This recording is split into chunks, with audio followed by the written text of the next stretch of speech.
And thanks to all of you at home for joining us this hour. If you follow the news in the current political era, then you know by now that every day is like a kind of a treadmill of breaking stories that just continues to accelerate in speed throughout the day. And by this time, every evening, we're more or less sprinting just to keep up. It's like a stress test that's out of control. Like, Doc, please turn it off now. And today is no different. Just in the last few hours, we've gotten brand new, frankly astonishing reporting about a phone call between the President of the United States, Donald Trump, and the President of Ukraine. A phone call that is reportedly at the center of a whistleblower complaint filed by a member of the intelligence community. This all started a week ago when the chair of the House Intelligence Committee, Adam Schiff, revealed that the Inspector General for the intelligence community had received some kind of a whistleblower complaint. And the Inspector General had deemed the complaint both credible and urgent. But apparently Donald Trump's Director of National Intelligence was refusing to share it with Congress as required by law, something Congressman Schiff said had never, ever happened before. It was a couple of days ago that we got the first inkling of why the Trump administration might be trying to keep the whistleblower complaint from Congress. The Washington Post was the first to report that the complaint concerned Trump's communications with a foreign leader, including, quote, a promise that was regarded as so troubling that it prompted an official in the U.S. intelligence community to file the complaint. Yesterday, it was reported that the whistleblower complaint had something to do with Trump and Ukraine. The intersection of Donald Trump and Ukraine raises a whole bunch of troubling implications, which we'll get to a little later in the show. But most immediately, people's attention turned to a phone call Trump had with the president of Ukraine a couple of weeks before the whistleblower complaint was filed.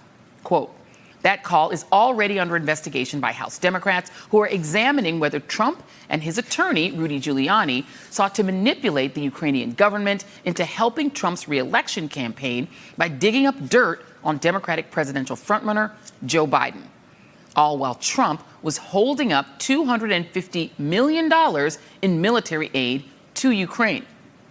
After that news broke last night, Rudy Giuliani made a, shall we say, colorful appearance on CNN. He denied asking Ukrainian officials to investigate Joe Biden. Then, like 30 seconds later, he admitted that he did. Giuliani claimed that if Trump himself had pressured Ukraine to investigate Joe Biden, that would have been totally fine. Or certainly no worse than terrible things that Joe Biden has done anyway, right? It's all just a giant deep state media conspiracy. But today, Giuliani had apparently recovered enough from his shouting session to have a coffee date with one of the Ukrainian businessmen who has been helping him dig for dirt on Joe Biden in Ukraine. Reuters spotted them, where else? At the Trump Hotel in Washington. Anyway, sure enough, the scenario so heavily foreshadowed by Giuliani last night began breaking across one news outlet after another today. The Wall Street Journal had the first report, quote, President Trump in a July phone call repeatedly pressured the president of Ukraine to investigate Joe Biden's son, urging Ukraine's leader about 8 times to work with Rudy Giuliani on a probe that could hamper Mr. Trump's potential 2020 opponent. The Washington Post then reported that that phone call is indeed at the center of the whistleblower complaint that the Trump administration is now withholding in violation of the law from Congress. The New York Times quickly matched that reporting, though going only so far as to describe that phone call as part of the whistleblower complaint. Now, for the record, NBC News has confirmed only that the whistleblower complaint concerns a call that Trump had with a foreign leader. It's also important to note that all the reports today from the Journal, from the Post, from the Times, they all say that in that call, the president did not discuss the military aid to Ukraine that was being held up around that time. So here's how the Times put it today. Quote, questions have emerged about whether Mr. Trump's push for an inquiry into the Bidens was behind a weeks-long White House hold on military aid for Ukraine. The United States suspended the military aid to Ukraine in early July. Mr. Trump did not discuss the aid in the July 25 call with the president of Ukraine, and Kiev did not learn of the suspension until August, according to people familiar with the call. And so, yes, as the Times says, questions have emerged. We know the White House held up military aid for Ukraine, which was intended by Congress to help Ukraine stand up to Russia. We now have multiple reports today that the U.S. president pressured Ukraine to investigate a leading political rival. On its own, either one of those two factors would be a huge story about an American president. The question now, the question reporters are furiously digging into, is whether anything connects those two ideas. Now, that said, whether there is an explicit connection or not, the effect in Ukraine may be the same. That's what Democratic Senator Chris Murphy, who met with the Ukrainian president a few weeks ago, told NBC's Andrea Mitchell today. Giuliani, on behalf of the president, has been very clear that he's trying to get the Ukrainians to meddle in the 2020 election. Now, Zelensky told me that he had no intent to do that, but he was also very concerned about why the security aid was being cut off. And even if there wasn't this explicit promise made that if you investigate Biden, we'll give you your aid, that certainly was the impression amongst many in Ukraine who couldn't help but connect these demands they were getting from the president's political representatives to investigate his opponents and the sudden, surprising cutoff of security aid. And that scenario is scary and repugnant on its own terms, no matter who the president is and no matter which foreign country he's allegedly putting the screws on. But Ukraine is not just any country. It is at the center of the political and geographical events that have defined the Trump presidency. The events that gave us this presidency in the first place, really. And it feels like we can't understand the full potential scope of this story without acknowledging the context here. So go back for a moment to 2014. Ukraine was in chaos. Protests designed to force out Ukraine's Russia-friendly autocratic leader, Viktor Yanukovych, who had gotten elected in the first place with the help of one Paul Manafort, and perhaps with a bit of shady dealing. Those protests turned into a full-on revolution. Yanukovych, who happened to be quite the autocrat and who was pushing the country closer to Russia and further from NATO, was forced to flee the country into the safety of Vladimir Putin's arms. Yanukovych's ouster freaked Russia out so much, Putin decided to actually invade Ukraine. Ukraine is the largest country in Europe after Russia. It has more than 1,000-mile border with Russia, and it sits right between Russia and Western Europe. And right after protesters tossed out their Putin-allied president, Putin seized part of Ukraine. He seized Crimea on the Black Sea. It was the first time since World War II that the borders of a country in Europe were changed by outside military force. In response to Russia invading and seizing Crimea and waging a low-grade war in eastern Ukraine ever since, Western nations, led by the United States under President Barack Obama, took steps to punish Russia. There were strict new sanctions against the Russian oil and gas industry, for example, that really hurt the country's fragile economy, eventually scuttling what would have been a very, very lucrative deal with ExxonMobil, Trump's first Secretary of State Rex Tillerson's old company. The G8 countries decided that they would become the G7 instead, kicking Russia and Putin out. The U.S. Congress passed a military aid package for Ukraine to help them resist Russian military aggression. All of that happened after Russia invaded Ukraine in 2014 under President Obama. And Vladimir Putin really wanted those sanctions lifted. They were really painful, really hurting him politically at home, which is a problem because even if you prevent anyone else from actually running against you, you can still only hold on to power for so long if your economy is in the tank and your people blame you for it. Now, one of the things that we learned from open source reporting and then from the Mueller report is that just about every notable contact that the Russians made with the Trump campaign and the Trump transition was about sanctions. The Trump Tower meeting between Donald Trump Jr. and the Kremlin-connected Russian lawyer, that was about sanctions. National Security Advisor Mike Flynn's phone calls with the Russian ambassador, which he pleaded guilty to lying to the FBI about, those were about sanctions. A secret so-called Ukrainian peace plan cooked up by Trump lawyer Michael Cohen and his partner in planning Trump Tower Moscow, a guy named Felix Sater, which they reportedly hand-delivered to Michael Flynn at the White House.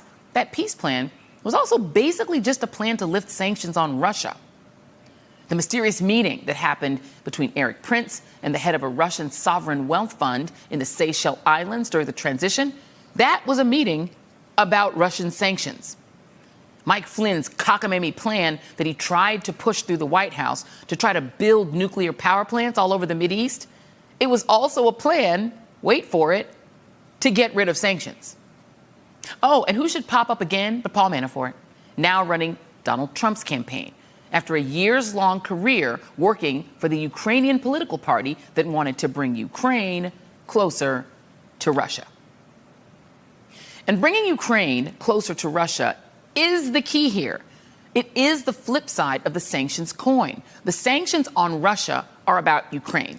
If Ukraine stops fighting with Russia, or if the United States decides that it no longer cares if Russia invaded Ukraine, well, that is the path that leads to the sanctions being dropped. Now, just generally, America's posture toward Ukraine is all about Russia and Putin. A strong, independent, well-supported, well-funded Ukraine is a good partner in standing up to Putin. A Ukraine that does not have good relations with the United States is what Putin would prefer. And all of that is the necessary context for understanding what it means that this whistleblower complaint scandal that has engulfed the White House may center on Trump's communications with Ukraine.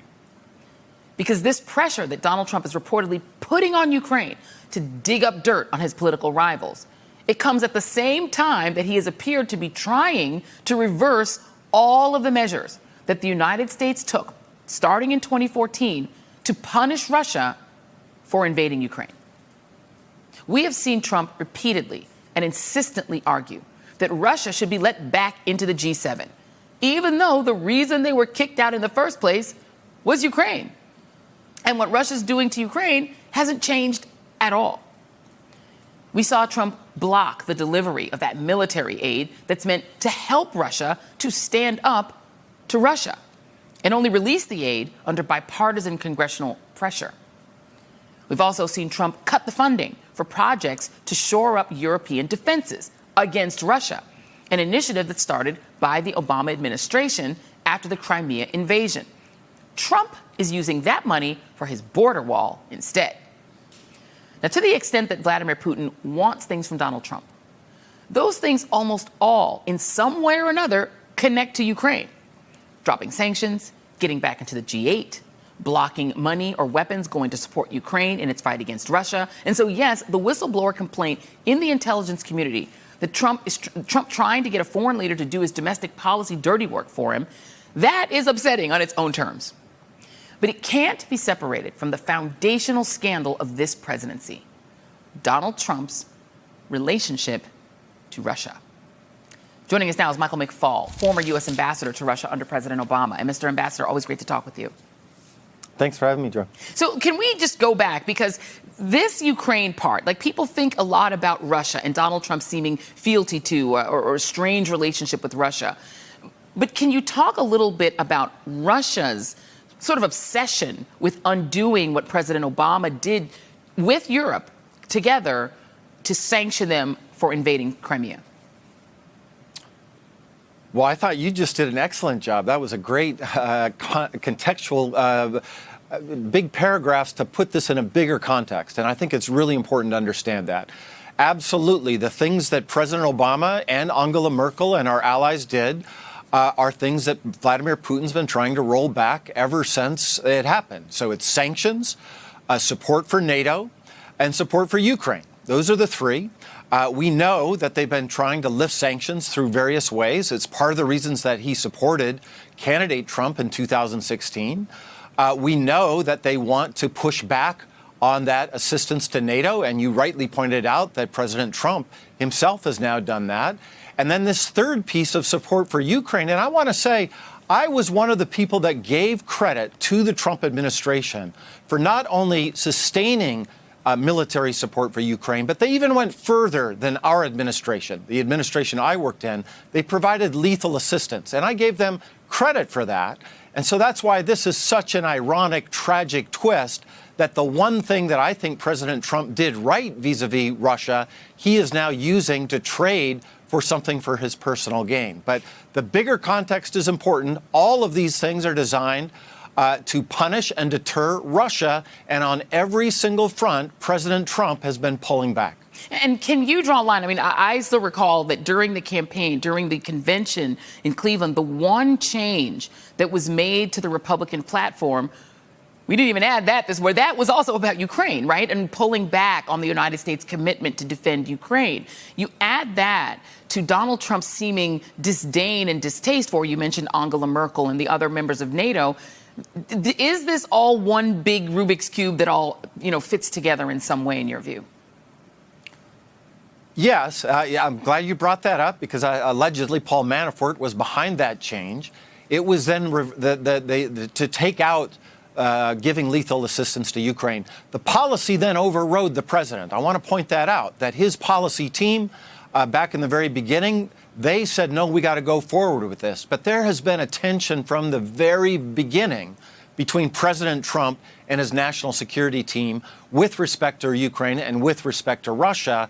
So here I see the president using one of those things as a chit to try to help him for something very personal. And this is not, I want to underscore, not in America's national interest to have the President of the United States to be trading things for his own personal gain. And tell us a little bit about it. We know, other than the fact that he's a former stand-up comedian, this new leader in Ukraine, which way does he fall on this meter of being closer, or trying to cleave closer to Russia or trying to cleave closer to Europe? I mean, how much leverage, other than the money that was being held back for so long, could Donald Trump have to actually get him if he were amenable to interfere in the election and hurt one of Donald Trump's opponents?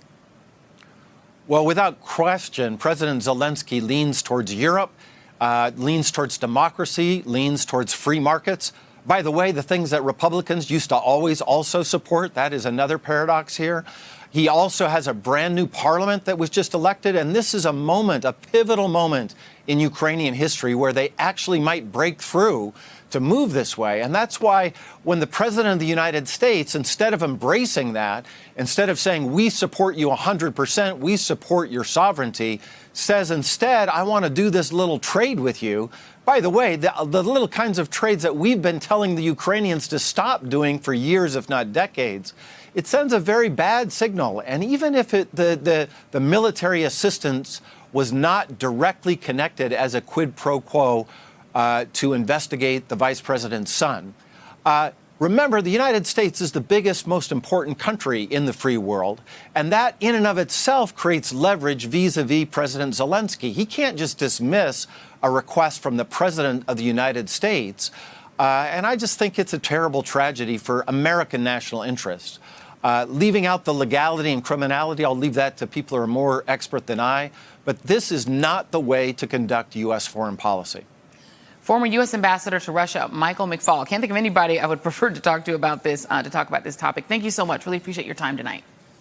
Sure. Thanks for having me. Thank you. More on this next, including what all the intrigue means for the whistleblower who came forward. Stay right there.